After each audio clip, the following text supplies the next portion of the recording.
Hey everyone, welcome back to my channel. Today we're diving into the latest Deadlock patch. Now that it's been out for a few days, I wanted to talk about my experience and kind of give some feedback on how I think things are and maybe talk about things I like and things I don't like as much. So obviously the biggest change is that the map got completely reworked. The jungle got moved, they removed purple lane completely, they centered the blue lane and put the green lane on the side. So that's the biggest change obviously, and we're going to get through that and a couple other changes. First, let's start by talking about the map changes. Deadlock moved from a 4-lane map to a 3-lane map structure. I don't know if it's here to stay or if they're just kind of testing it out. My suspicion is that they're just trying it and just seeing if the community likes 3 lanes more or 4 lanes more. Me personally, I kind of like 4 lanes more, but I think it's because I'm more used to it. I do like the 3 lane. I've been having a lot of fun, but it's been feeling like my team and even the enemy team doesn't rotate as well, doesn't go through the map as well. The objectives aren't being as focused as much because players are kind of just still getting used to the map is what it feels like. So I think that'll change over time as it kind of normalizes. But that's just my takeaway so far. I like both, and I wouldn't mind if it stayed 3 or if it went back to 4. Because to me, that's not what makes Deadlock fun, is the amount of lanes there are. It's everything else. It's the fighting, it's the movement, it's just the abilities. So it's a really fun game. But this change is a massive shift on how the game flows, and it changes a lot of priorities since objectives are more limited. But yeah, I do see players still kind of taking wrong turns and getting used to the map still, and that includes myself. So that's just how it goes with new maps. I do like that the closets have veils and stuff. That has been really fun. I've done a lot of cool jukes or like hide in there and then jump out with abilities. It's really cool. You can set up a lot of plays, and I'm surprised it wasn't already like that. And now that they have it, it's one of those things that it should have always been that way. So it's fun though. One of the biggest things about the map change that I don't quite have an opinion yet. So far, I'm kind of leaning towards that I do like it, but I don't know for sure, is the mid boss. I think it's cool that it's underground in the middle and there's like a bunch of different entrances and it's really far down there. Like, that is pretty cool. I haven't quite played enough to decide, like, is this way better or is the temple in the middle better? I think both are good, but we'll see. Let me know what you guys think though, if you like the underground better than the temple. With all the new map changes, there are so many new escape routes and hiding spots. The map feels a little bit more dynamic. The movement heavy heroes seem to benefit the most, and there's a lot of like vertical play that you can do now because there's a lot of like tight alleys, it seems like. So that's pretty much it with the map changes. Overall, I do like the changes. And as far as 4 lane or 3 lane, again, I am indifferent. Right now, I kind of am leaning towards the 4 lane just because I'm used to it, but I do like 3 lane, and I wouldn't mind if it stayed 3 lane forever. Let me know what you guys think, whether you like 4 or 3 more. I think both are good.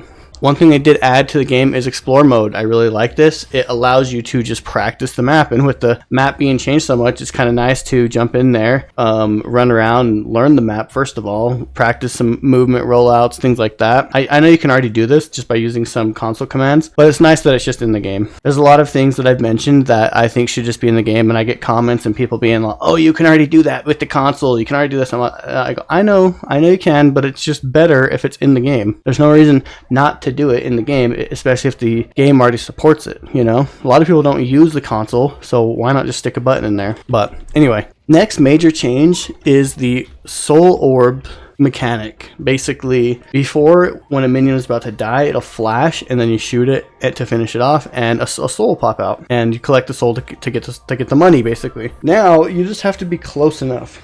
You don't even have to be line of sighting it. Kind of makes it less punishing for heroes like Lash, who like to position up high and go for slam downs, and they can't always see the wave, so it kind of benefits them. And it does make so that you know every minion is going to drop a soul. So even if there's a minion line of sighting them and you see it about to die, you can get ready for the deny, even though you know they can't even see it. Before, if they were line of sighting it, you can kind of ignore it because you know they're not going to get the last hit, so there would be no denying. Denying has become more valuable. The deny split is now 50-50 instead of 65-35, and that is a huge buff for deniers because you take half the minion, so that's really huge. If you deny first wave, you're going to be at 450 first wave, which is going to give you your first ability and almost an item, and take that from them. So it's pretty significant.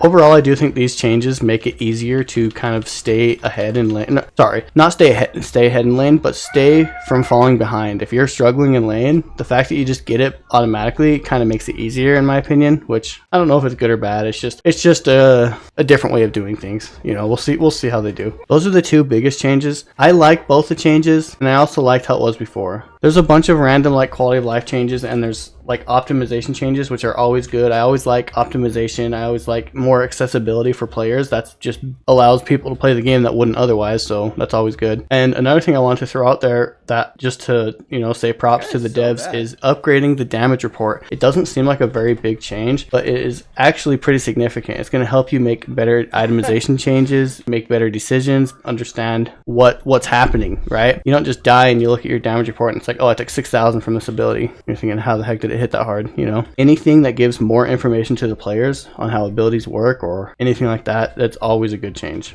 Always good. The only thing about this patch that kind of makes me feel bad though is that they didn't add draft mode yet. To me, that would be the biggest change to make Deadlock even better. If they added one thing, if there's one thing I want, it's draft mode. I don't like not being able to pick or ban characters at the start of the game, because, you know, you pick 4 guys, it gives you one at random, and, you know, it might not be the one you want to play, and you might also be getting countered. Like, it's just, it doesn't make a lot of sense for people to try to play the game seriously and play it competitively when you can't even pick what character you're playing against. You can't even see who you're playing with or anything. It's all random. So like, you may or may not just jump into a game where your character's useless or your character's insane. I think it would be better if the players got to make those decisions instead and decide what lane they start in, things like that, instead of just, here's a lane, here's a hero, go play. Either way, my overall take is that this patch is a massive W for Deadlock. I really, really like that they're trying new things. I really like that they're willing to completely restructure the map just to try it. You know, it is in development, it's early alpha, so, you know, it shows that the devs are trying to get things done. And I will just throw this out there, just, you know, kind of cool. Deadlock is the #1 wish list item on Steam right now, so the game is gonna do well. I think it's gonna blow up one day when it comes out, and I think it's gonna do really good. I want to hear from you guys. Let me know what you guys think about these changes. Do you like the new map? Do you like the old map? Drop a comment below. Don't forget to like and subscribe for more Deadlock content. Anyway, that's about it. See ya.